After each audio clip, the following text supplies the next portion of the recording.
SLE বা systemic lupus ইরিথেমেটোসাস বলে একটা অসুখ আছে।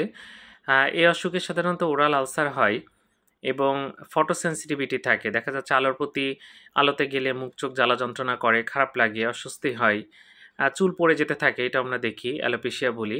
এছাড়া ডিসকয়েড র্যাশ থাকে বিভিন্ন রকম।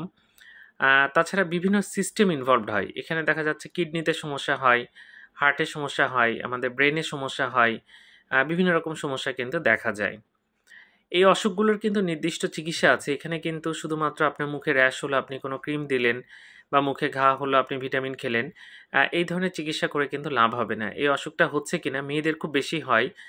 এটা বলা হয় যে ১০০ জন রোগী থাকলে ৯০ জনই মেয়ে থাকে, মাত্র ১০ জন ছেলে থাকবে এরকম। অর্থাৎ 9:1। তো রেশিওটা মেয়েদের মধ্যে অনেক বেশি। তো মেয়েরা যদি ওরাল আলসার নিয়ে আসে ইয়াং এজে এবং তার সাথে চুল পড়ে যাচ্ছে বা অ্যালোপেশিয়া, তারপরে ডিসকয়েড র্যাশ, তারপর বারবার বাচ্চা নষ্ট হয়ে যাচ্ছে, এরকম যদি হয় তাহলে কিন্তু এসএলইর কথা মাথায় রাখতে হবে।